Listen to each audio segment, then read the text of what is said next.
Spontaneity is the name of the game. There's the mojo, super mojo, shit kicker, middle finger, freedom coin right there.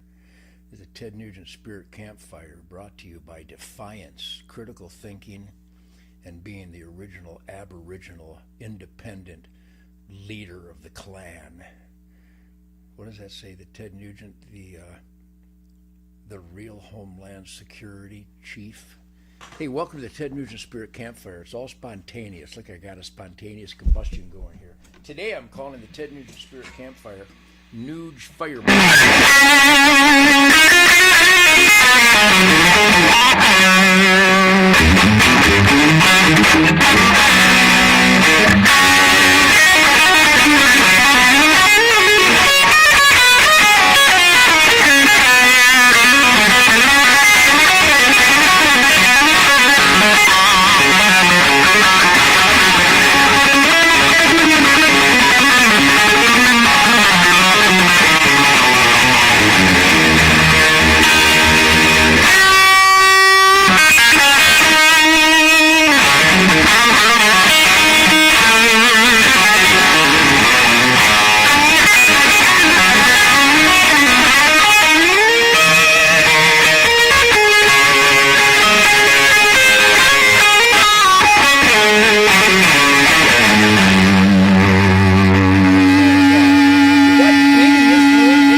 What is it, April 6th? Is April 6th? April 6th, 20 Clusterfuck 22. And I'm as volatile, energized, stimulated, and inspired as a young man in Detroit with his first piece of ass. Is there a more important barometer?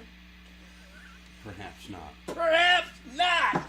You see, isn't life... This is my buddy Greg Stubbe, U.S. Green Beret, skull-crushing, freedom-fighting, unleashed, truth, logic, and common sense blood brother of shit-kicker land, USA.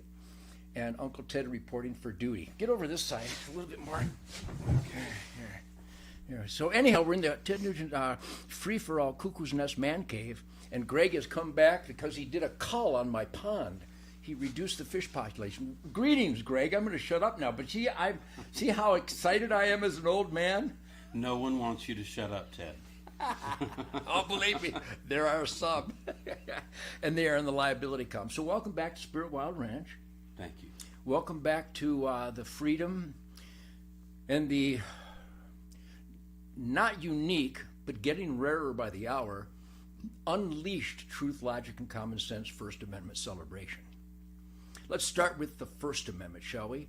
When you took your oath to the U.S. Constitution to fight for that Constitution, that's what you really did. That's what the oath is, isn't it? That you're willing to die for it? It is, for sure. Is there anything more serious? I know parenthood, citizenship participation is powerful, but without you willing to die for that oath, none of the other freedoms exist. Am I right? Well, most other things are transient and fleeting at best, but the Constitution is the foundation that shouldn't change, and we fight to make sure that it stays. I think most other experiments in democracy have failed because they didn't keep a Constitution first. Thank you.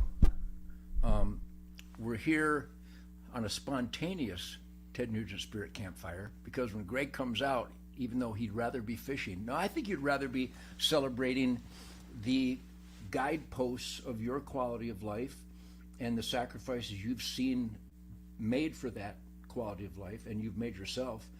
I bet you appreciate a guy, literally a Green Beret warrior that came back from the dead. Is that an accurate statement? Very close. If you could see the photos, and I wish we could, and at some point we may show the photos of Greg's sacred temple blown to smithereens. You want to show them? I don't care. Greg came back from the brink of termination on a hillside in Afghanistan. Yep. Where you took shrapnel from an incoming, was it a rocket-propelled grenade? An IED went off, and I had parts of a 105 howitzer go through my Parts of a 105 howitzer, substantially more ballistically coefficient than a 44 Magnum. Whereas a 44 Magnum's like that, an RPG is like that. By the way, I have a story on every point you could possibly bring up. We're going to show your wounds because I want people to realize that freedom is not free and what Greg had sacrificed to continue to fight for freedom out of uniform. At Bagram Air Force Base, Bagram, is that the hospital over there? Kandahar. Toby Keith and I stood at the bedside of Private First Class Todd Balding from Austin, Texas. He had an RPG round in his rib cage. And Toby Keith and I stood in his blood because they said he's going to be gone in a minute. And we think he can hear you. So we stood there and we talked to Todd Balding, Private First Class from Austin, Texas, a young black warrior. And I couldn't stop crying. Toby couldn't stop crying. And we said goodbye. I was holding Todd Balding's hand when he passed. They couldn't get the RPG out. They diffused it, but they couldn't remove it. And that wasn't me laying there, but it was you laying there. Show the wounds that you dealt with on behalf of everybody who wakes up with a constitutionally guaranteed, God-given individual rights pillar of America every day. Now I think this is cool because I'm here. It makes it ultra cool. Right. Yeah, I'm reminiscing Todd Balding because he's not here. And I honor him. I have guilt inside. No, I don't. I don't because I fight for him every day. Yes. And so do you. So take your guilt and hand it to Nancy Pelosi. She can handle that. You don't. From here out, you respect your elders. Obviously, the silver beard. You respect your elders. I here now exonerate you of all guilt. You know I have the power, right? You heard it, folks. I'm free. free at last. So, you were a sergeant in the U.S. Green Berets? Sergeant First Class, E7. Average rank in special I'm a guitar forces. player first class. That's just slightly under your rank, I think. Actually, after what you just heard, I think I might do I outrank you?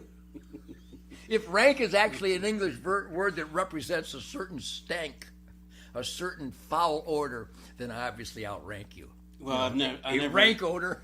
I never achieved in the Army what you have on the guitar. I'll put it that way. Well, I don't know about that because you came back from the dead. So my friend, my blood brother, my warrior spirit compadre, Greg Stubbe, U.S. Green Beret, I'm going to keep mentioning that because I want people to drive home the point that while we order our coffee and when we shop and provide for our families, that freedom came at a hell of a cost. And show that wound. Greg's guts literally came out of his body so you and I could wake up with some freedom. So that was an entrance wound, and that was weeks after, so it was healing up pretty well. Seriously? Yeah. So I've tracked deer that died from that kind of injury. Well, and as a medic in the Special Forces, I'd seen wounds like that on dead people. So you knew what you were dealing with. Absolutely. You knew that it was more than likely terminal. Absolutely. But my point in this, the reason I'm proud of it, is that I don't have any regret, and I knew the stakes were high when I raised my right hand in the first place. If you volunteer, you cannot be a victim.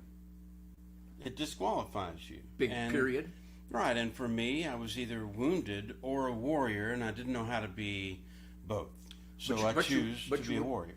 But you're both now. No. I'm not wounded. Well, you were that. Well, I almost cussed I'm you. not so sure about you not being wounded, pal, because I've heard some bullshit out of you today.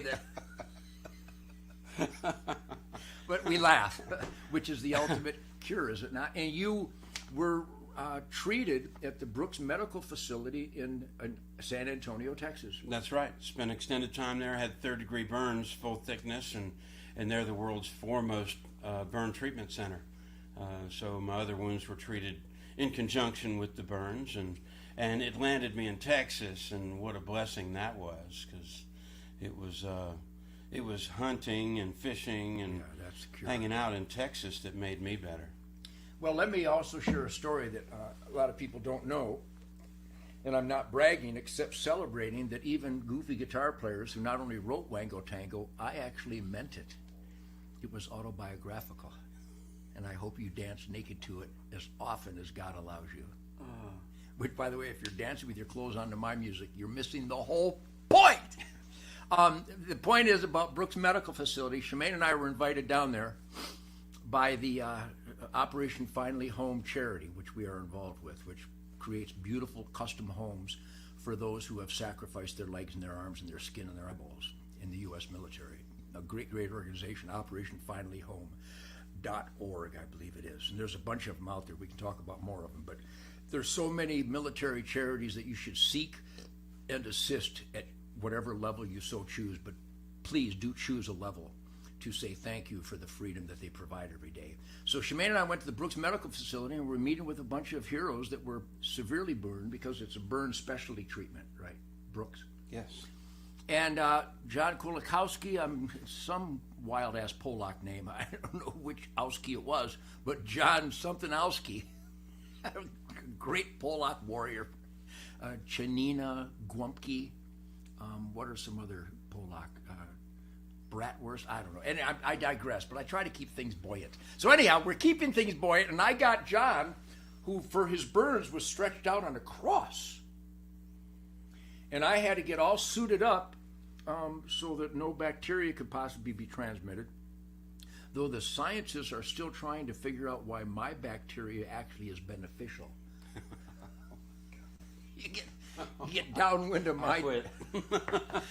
But I was in there, so I'm good at making people laugh. If you're not having fun with me, you need some serious psychological rehab. But my point being is that I'm in visiting these heroes, and I can be really strong. I've learned to be strong dealing with people who are going through soon-to-be death experiences, terminally ill children, and I can't cry in front of them. And so I have to call upon a power that you don't really know you have until you know you need it. These words resonate, don't they? Yes. You need it. You found that, didn't you? Most of the time. Yes. Sometimes you call for mommy. Yes, yes. So anyhow, I'm dealing with these heroes that are burned and blown to smithereens. Their skin is burned off. Their features are burned off. They're on a cross so that their skin doesn't recede. Is that right? That's part of the treatment? I guess that's a way to say it. It's because they're if you're hunched over while your skin is curing from the burn, then it will stay there. And so I'm all suited up, and I'm talking to John. And John's a hunter. He's a fisherman. He's an outdoorsman. And he's able to move his lips a little bit, and I'm talking about rock and roll and all the important things that cure the soul, like good-looking rock and roll girls and sexy guitar licks and big bucks and backstraps and the mystical flight of the arrow, and I know how to deliver some curing sensations, don't I? You do. I just got an erection. Is that okay? That's my point exactly. I think John got one, and they had to bring in a new cross. They had to get an upright. So like his bed sheets became a teepee, and I go, I'm just trying to tell you how pretty my girlfriends were. I don't have any pictures, but I'm very descriptive. So anyhow, are you all enjoying the Ted Nugent Spirit Campfire on this otherwise glorious day? So I'm speaking with the heroes in the burn ward at Brooks Medical, and Shemaine was out with John's mother in the room looking in, because the room is off. John's room is off limits because of the susceptibility of bacteria in those burn conditions. And Shemaine is talking to John's mother, and of course we're very emotional. We're being strong. We didn't cry till we left. That's always what happens. And John's mother expressed to Shemaine that all these guys are outdoorsmen, and they're stuck in this room because they can't go outside in the hot Texas sun because they can't be exposed to sunlight during their burn treatments. Well, Shemaine, being the queen of the forest, she goes, okay, they want to go outside, but there's no shelter from the sun, okay, we'll build one. Well, luckily, we had a great governor at the time, Governor Rick Perry, and then the Attorney General, Greg Abbott. And of course, trying to get something done with the DOD is like trying to get me to date Caitlyn Jenner. I mean, actually, that'd be a lot easier because Bruce and I were friends. But my point is that we actually got through the insane bureaucratic red tape, and we got a bunch of loving Americans to make donations, and we built that shelter, that huge patio shelter at the U.S. Army Brooks Medical Facility in San Antonio, so that these outdoorsmen, as they were being treated, could actually be outdoors protected from the Texas sun. So my point being is not that Shemaine and I are superhumans, but that superhumans are everywhere. And when we reach out for a need to say thank you for those that provide our freedom, great Americans are everywhere. You've seen this, we do so many different military charities that every time people just give and give and give and give. Deep pockets and deep spirit. And so here's a reminder. I could probably, Shemaine and I will go and gather access and websites to different military charities, but one of them is OperationFinallyHome.org. And there's so many good ones. You just recently did a couple. Do you have the websites for some that you've done recently? Not right offhand. Okay, well, we're going to get them. But my point is that Greg sacrificed dearly, and you saw a lot of your brothers that didn't make it, didn't you? Unfortunately, yes. And it inspired me to fight. It just really... It inspired you. Yeah, when you feel lost like that, it makes you really want to get in there. And it's not as much revenge if you have a good cause. Well, there's revenge on standby, but first of all, it's compassion. Yes. And empathy. Yes. But revenge is a good number 3. Compassion, empathy, and then revenge. Right. I mean, I've said before, and I know you love me, and one of the reasons is because I state the obvious. You Pearl Harbor me, I Nagasaki you. That's righteous, isn't it? Was that not righteous? Well, if you're fighting for a good cause, then winning is essential. But, all right, World War II was clearly a good cause. Absolutely. The Japs were evil. The Nazis were evil. And the GIs were able to facilitate the overpowering of those evil forces because they had the inspiration to come home to a constitutional republic. Is that the simplest way to put it? It is, and I'll add something to that. What if we came home to a country that had no law and order? Or free or rights, individual rights. What if you didn't have a First Amendment or Second Amendment to fight for? You wouldn't have fought as hard. Right. I.e. the French white flag. So it's one big team we have, but it's not just military, it's not just law enforcement.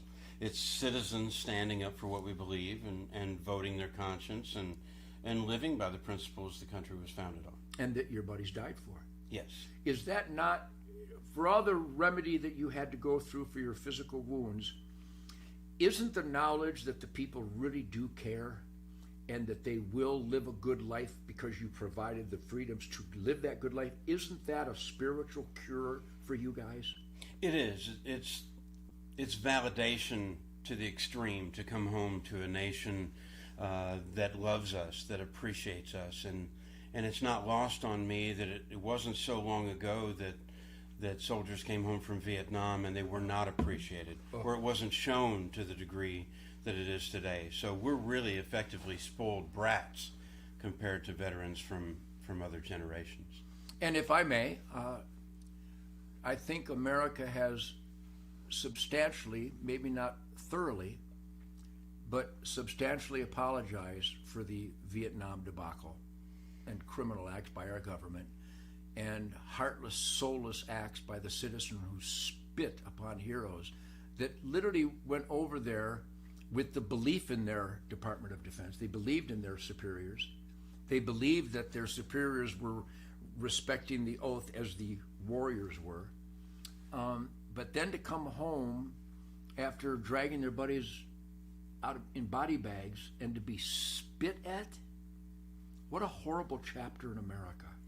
But don't be fooled by the squeaky wheel in the media, because in the same year, in the late 60s, when anti-Vietnam War protests were at their peak, the number one song on the pop charts for the year was the Ballad of the Green Beret. Yes. So there is a silent majority that will win if we just hold true to our beliefs.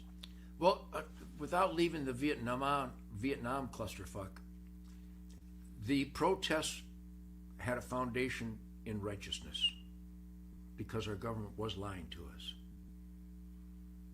Do you agree with that? No, I think there's been lies and deceit from the government throughout history. I'm not anti-government. We need to govern ourselves properly. Any team governs itself properly, and it's up to each one of us to provide for that leadership and team dynamic. But yes, I think you can look at almost any generation and see really bad stuff coming from the government that should have been more honest. Do you think the abusive and now exposed military-industrial complex that Eisenhower warned us of, and so many others that dared to warn us of that, do you think that was a new abusive power following World War II, or do you think it existed before that? It certainly became more than apparent following World War II, and we can understand that when you have that kind of power and your power actually defeated clear and present evil of Japs and Nazis. And by the way, if people think I'm being racist by using the word Japs, it was the headline in the New York Times. They literally stabbed infants with their bayonets. They pissed on the wounds of our heroes on the Bataan Death March. I have Swedish friends, I call them Swedes. I have British friends, I call them Brits. I have Polish friends, I call Polacks, and no one is offended. The Japanese sheep thought that the emperor was God. The emperor is not only not a god, he's a prick. He's a power-abusing, enslaving, power-abusing, tyrannical devil when he can control his population to that extent.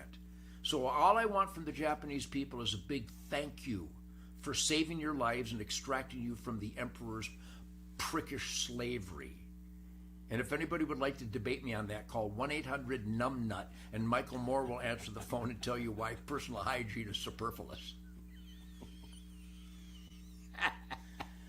So to answer your question, Was there a question in there? Well, I think you yes, started off. The industrial military complex. It has grown into a beast, has it not?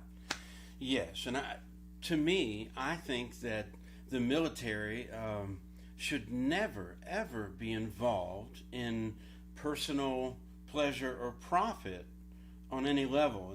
And I'm talking about the leaders of the military. It upsets me to think that the military could be steered in any way in a political direction. I think the military is there to serve the will of the people, and that's ensured by elections. The people vote, whoever will make the decisions, and the military serves that. And I think it's a system that works, but when you see a veneer in agencies or government of any kind that is political appointments, now you lose the true virtue of what that service is there to provide. And it could be coalesced to the oath to the Constitution. If the Constitution controls the valor of the warriors, which it does and it should, yes, then the Constitution should equally control the decrees and the commands of the government and military agencies. But that's where the chasm exists.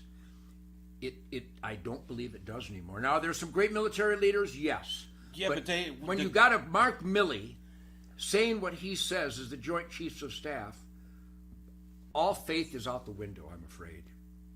Well, the military should never lead itself, and I do not want to make the world military. We have a role to serve. We should be guided by the hand of civilian leadership, because the civilian leadership is the representation of the people. And if you've never been in the military, please don't cop out and say that you can't speak to that because you've never been in the military. It's not true. If you're an American citizen, you are in charge. You're the guiding force of what the military protects. And it's that I keep returning to the oath to the United States Constitution. I take it as a sheriff deputy for 39 years now, and those words have iron. And I think they should be the end-all determination of our actions and what orders we take. Yes. Versus what orders we defy.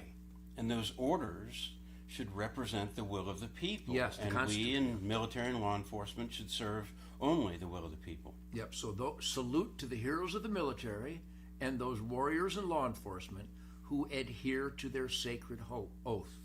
Not to be confused with James Comey or Clapper or the CIA punks that are abusing that oath, that are violating that oath, or the commander-in-chief, which is the walking epitome, barely walking, the stumbling epitome of oath violation. And what a painful thing to have to say, especially standing next to a guy that came back from the dead, living up and fighting for that oath being the umbrella of the experiment self-government and a we the people individually determined destiny, freedom from God.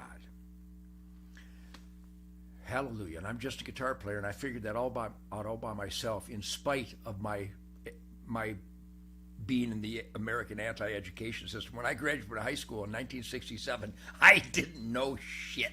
I had no idea about anything. I didn't know what communism was. I didn't know what the bongs on my Journey to the Center of the Mind album was. I thought it was blown glass art. I had no idea. I was as mushy-brained as every other 18-year-old that exists in the world today. However, there are some really smart, tuned-in young people out there. I see the Young Republicans, an organization, some really historically educated on history, young Americans. You're 40 now? 52. 52. My God, you look good for 52. Yeah. From the waist up. The point being is that it seems, here's why I even brought Greg on. He just came out to visit and catch some fish. And times are tough right now. And the reason I emphasize the tough times that Greg went through and the tough times that we all go through, standing in the blood of Private First Class Todd Balding, and brought home, is there a lieutenant colonel Is that a rank? Yes. Lieutenant Colonel Eric. I always remembered his name. I brought his ashes home. Family in Illinois. I apologize for not remembering the last name. But I had so many.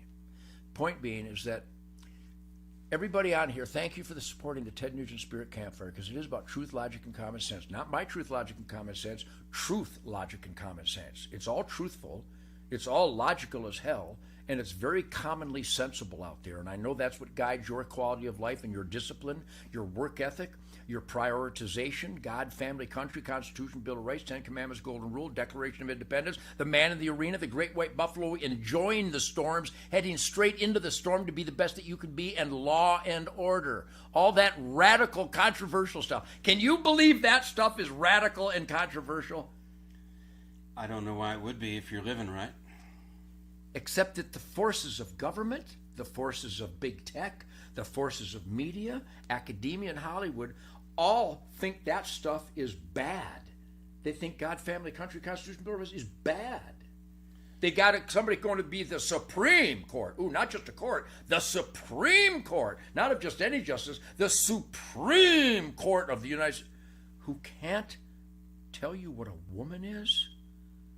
I don't want to hang there too long or we'll have an aneurysm. It's so absurd, so offensive, so embarrassing that the commander-in-chief would be such a racist and a sexist to say that the Supreme Court justice has to be black and a woman instead of qualifications, color, and gender. I'm getting off that subject because it's so hurtful. He's such a bad, bad man that he's not hesitant to be sexist and racist for all the public in the world to see. People around the world are going, well, that's racist.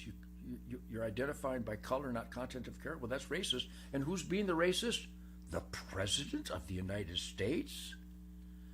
I'm getting off this subject because it's so ugly. My point being that I wanted you here today.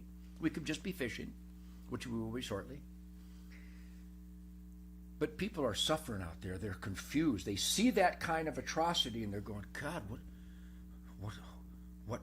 how much for gas? Are you kidding me? All I want to do is take my kids to school and it's $6 a gallon.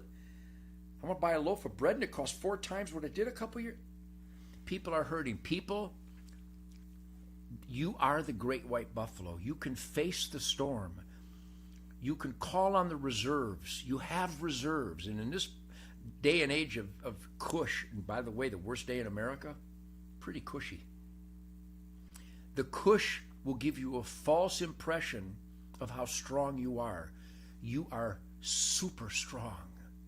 You are capable of anything. There is not a mountain you can't climb, a river you can't swim, a valley you can't cross. When we had John here, he emphasized faith. You emphasize resilience. Can you believe I remember all this shit? Resilience. When you stumble, you get back up. And I know most of you know this and most of you are doing this. You have to survive, to get from morning to night every day of our lives now. Find that inner strength. The inner strength you had to call upon when you were ready to say goodbye. I bet you at some point you saw your own wounds. You went, well, I'm not going to make it. Did you ever think you're not going to make it? Yes. Okay, so you thought you were not going to make it, but you found an inner strength to make it. How can us citizens, well, you know I do, because I was born middle finger first. I came out just a firestorm of defiance. I don't know where I got this, but I've got it. But you know what? So do you. You all have this. And I know you love me because I say what you're not allowed to say. I think you should say it anyway. And face the ramifications, because those who will criticize and condemn you and hurt you for speaking truth, logic, and common sense, they are going to get their comeuppance. Is that a word? It is, isn't it? I've heard it somewhere, and I think it's applicable. Is applicable a word? A guy that never graduated from he graduated from high school, but I don't know how I got that diploma. Probably the same way the kids in Philadelphia are getting it. They can't read, write, or add or subtract, and they're getting a high school diploma. Great. My point is, you are shit kickers. And I got friends that have come on here from New Zealand and Australia and Ireland and Scotland and Britain and France and Germany and Bulgaria and Austria and Spain. I know I have. They come here because what I am, we are. I'm you. You're me. There's a motherfucker inside of you. You have to find him and unleash him. Her. It. What would be your words of wisdom to find that inner strength in these are very trying times? What would you say to people that just get exasperated and they can't even fill their tank of gas? They're oppressed and suppressed and censored by big tech. They're fact-checked by liars. They're called racist by real racists. They're called haters by people who live hate. I'm just a defiant son of a bitch. I welcome storms. And that's that great white buffalo. I played the lick a moment ago. What would Greg Stubbe, where you had to climb a hill, literally and figuratively, that you were suspicious you weren't going to make it to the top. How do people find that beast of inner strength and resilience and faith in these trying times? Number one, stop acting like a victim. Not everything goes right in the world. Stop being offended about every little thing. If someone is that unfounded and they're saying something that's that wrong and you know it, be concerned. For them. Right, but not offended. We're bitching about too much and we're acting like our rights and privileges are so strong that no one has a right to say anything besides what we believe. Or what we'd like to hear. And so there's no positive discourse anymore. There's no way to balance schools of thought. But any plan is going to go the wrong direction if you only have one mindset involved with the planning. And the one mindset is what the media and government seems to be controlling right now. If you have dissenting views against Fauci or against proven remedies for the experimental shot, you're literally ostracized. You lose your job. But this is how dangerous it is. We cancel each other. Even important, celebrated personalities are being canceled for something that they said 20 years ago. Yeah, how about that? Meanwhile, we can align ourselves with the Taliban somehow to rely on them for security, and we're not canceling them for cutting our heads off for the last 20 years. So we're creating a real monster inside ourselves by canceling each other instead of standing we the people, and we're allowing everything from abroad, even if it'll kill us. Be an American. Be strong. Read the Constitution to your children. Read the 10 Commandments. When was the last time a family, a mom and dad, read the Constitution to their young son and daughter? Or the 10 Commandments, or the Golden Rule? Constitution, Bill of Rights, 10 Commandments, Golden Rule. The kids will never hear those things in school. It's up to us. It's up to the parents. We've had a Ted Nugent Camp for Kids for 32 years now. God bless the volunteers. Go to my website. If you'd like to save a kid's life, make a donation, small or doesn't matter. Ted Nugent Camp for Kids, 501c3 nonprofit. It's about being the best that you can be. Firearm safety, hunter safety, conservation, survival skills, being clean and sober so you can be the best that you can be in the asset column. But we teach these things, and of course the people that come to a Ted Nugent charity, they're already in the asset column. They're smart enough to bring their kids, but we get a lot of special needs inner city kids that have not had any of this guidance. They wouldn't know a true north compass if it hit them upside the head. There is a true north compass setting that we all have instinctual grasp of. Bring it to your children's fore. Bring it to the front of their lives. Constitution, read it to them. Let them ask questions. The Bill of Rights. Explain why the Founding Fathers wrote down self-evident truths that God gave us individual rights, and we had to write them down in case anybody wanted to play King George again, Joe Biden. So, resilience, faith, clean and sober. John Wayne Walding, who's running around like a maniac right now, doing good and helping people. Another Green Beret who came back from the dead. And there's a lot of them out there. And I think we owe you guys to live a great life and to fight forces that interfere with a great life. And a great life, of course, is when you're in the asset column, that you produce, you give, you don't take. And there's still more of us than there are of them. And if I may wrap it up, you have spent time at Donald Trump rallies? I've not been to one. No, you have not been to one. I haven't. Well, let me emphasize why I love President Donald Trump. His haters call him arrogant asshole. He secured the borders better than ever. That would be good, I think. In fact, I don't think anything. That would be good. Good for America. Good for the people who even hate him. He created the lowest unemployment in the history of our country. Well, that would actually increase the quality of life even for his haters. He renegotiated NAFTA so that America would benefit from our productivity and not compensate those who are less productive. That would be good. Good for everybody, including the people he renegotiated with, inspiring them to be more productive. He renegotiated NATO so that the other allies would pay their own fair share. He got out of the Paris Accord because we were paying for India, China, and Bangladesh and Pakistan's pollution. We were paying for their pollution while we had the cleanest air, soil, and water of all of them. Well, if you're polluting, you pay the fine, not the people who are not polluting.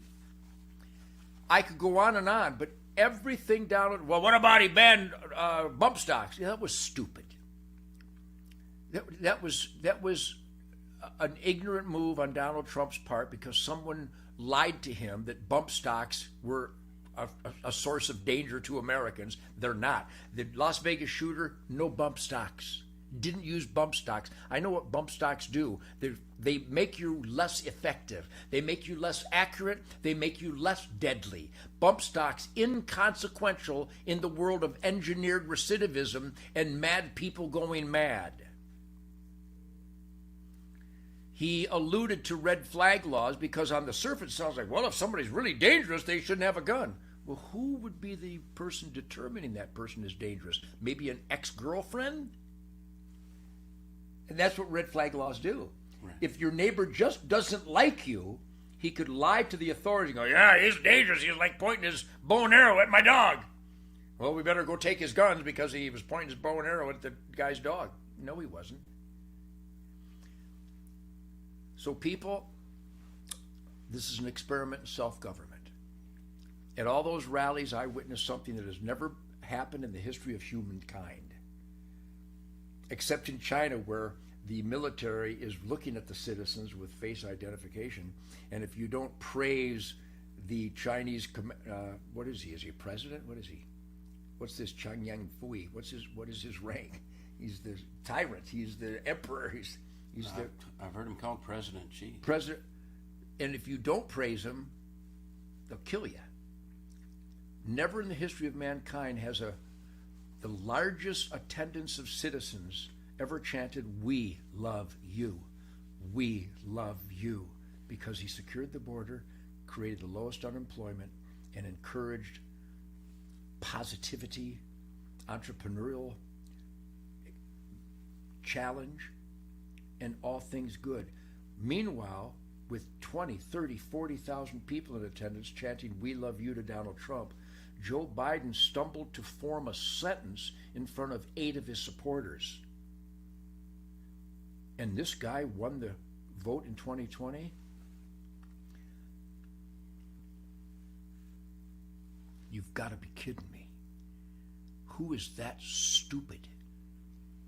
Democrats, liars, haters, fans of tyranny, the enriched elite by the military-industrial complex and the big tech cronies. Hunter Biden. Hunter Biden believes his dad won. That's all you need to know, that he didn't. You know, to me it comes back to, and I mention it all the time, personality versus policy. Think of war fighters. You want the best war fighters fighting your battles for you. Does that mean they're the same person you want spending time with your children? Maybe not. Hanging around your sister? Maybe not. But at the end of the day, you want the best war fighter. And when it comes to our leaders, they may not be our best friend. It may not be who we choose to hang out with in hunting camp. But the policy is what matters the most. Accomplishments. Yes. What are the policies' accomplishment for guaranteeing constitutional rights, God-given constitutionally guaranteed rights? And Donald Trump delivered on all of those points. And Joe Biden has destroyed everything he's touched. We live in a celebrity society, Ted. And without celebrity, nobody likes you and nobody cares. And I believe that to a degree, but I don't believe that anybody's following me because I've sold 40 million records. I think it's because I speak truth. I think I've destroyed my celebrity. No, I wasn't talking about you. I know, but you're a weird duck. You're outside the lines on all of this. So isn't that precious? It's a different thing. It's like, if I'm not precious, I don't know what would be. But when you think about a presidential election, it shouldn't be a popularity contest of celebrity and such. Yes, it absolutely. should be about what they vote for and does it represent our values. So a person's character, whether you like them personally or not, it becomes irrelevant because their personality will never make it to your back 40 where you're in your tree stand. But their policies will be right there with you, yes, governing whether you can even be in that tree stand or not. Which brings me to how I will end this, Ted Nugent, what I call this, the Nugefireballz. It's so precious. If I wasn't me, I would just love me. I love me anyway. So, hunternation.org. It really is that simple. Well, what do we do, Ted? I feel helpless. There's nothing Vote. Hunternation.org. We're galvanizing the conservative army of American shit kickers who are the great white buffalo in that swirling dust of the arena. And we stumble, but we get back up. Those are my blood brothers. Those are the American shit kickers. Those are the conservative families of this country. As most powerfully identified by the hunting, fishing, and trapping licensed citizens of this country. Because when you're close to the earth and you admit you're a humble servant to God's miraculous renewable creation as a participant in balancing the herds and balancing the ponds and the flocks and the schools, that is the conservative army. And I know a lot of people go, oh, my vote didn't count. Well, a lot of people that told me their vote didn't count because they didn't vote. We're going to get legal elections back. And this is the year where we can turn this cultural, spiritual suicide clusterfuck around. Please go to hunternation.org. It sounds too simple to be true, but it's so simple it is true. hunternation.org and huntthevote.org. I'm speaking as an individual now. God, family, country, law and order, hunting rights, private property rights, freedom, Constitution, Bill of Rights, 10 Commandments, Golden Rule. Huntthevote.org and hunternation.org. It's the clearinghouse. It's the epicenter where we can inspire conservatives to be a force to reckon with, because the reason this guy's in the White House is because conservatives have not been a force to reckon with. We don't scold our elected employees adequately. If your mayor, your senator, your congressman, your governor don't know your family name, you've failed. Greg dragged his blood brothers off the battlefield who gave it all so you could ultimately vote, so you could experiment in self-government. That's how these freedoms are secured, by the blood and guts of warriors. and we owe them to vote Constitution, Bill of Rights, law and order, peace through superior firepower. HunterNation.org and HuntTheVote.org. So this is a spontaneous Ted Nugent Spirit Campfire with my blood brother Greg Stubbe. And we can all be citizen Green Berets, and we can charge up that hill of freedom in our everyday lives, making sure our school board teaches our children the basics and not dangerous stuff. You know what I'm talking about. And there's a great movement in this country where moms and dads are now seeing the indoctrination, the brainwashing, the treachery in our. They're now running for school boards, which that's the foundation, because if the kids aren't taught the horrors of evil history and the benefits of an experiment in self-government, which will prove that we're not systemically racist. This is not a racist country. White supremacy is not only, isn't it a threat? I don't think it exists. It might be a couple of drunk goofballs that wear sheets on their heads, but they've never inspired any policies. And it's a sickness somewhere. It's a sickness somewhere. But I've never seen it. I know it exists, but it's literally like two-headed platypuses. It's a freak of nature, and if we in the asset column of America don't vote our conscience, then the two-headed platypuses might surface. So, Greg, thank you. I hope I get so verbose because I'm so passionate. I'd like to say to everyone watching, if you're looking for a way to thank a police officer or thank a veteran, then vote. Vote, yes. Vote. Because we know that we don't even have to tell you who to vote for. And we're not going to. And as an official spokesman for HunterNation.org and HuntTheVote.org, I am not endorsing any candidates. I'm endorsing God, family, country, law and order, the right of self-defense.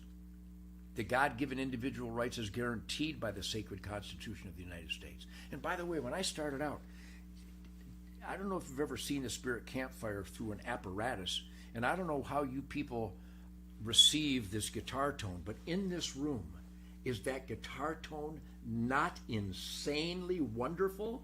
It's saturating. It does saturate the premises. Yes, and I hope you'll finish with that. I think I should. In fact, let me do this. So thank you for inspiring my Ted Nugent Spirit Campfire, because it's not really my Ted Nugent Spirit Campfire, it's your Spirit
Good. Awesome. Thanks for closing like that. You bet. God bless everybody. I'll see you here. Today's Wednesday. I'll see you here tomorrow night about 8 o'clock Texas time. Peace through superior firepower. Stand up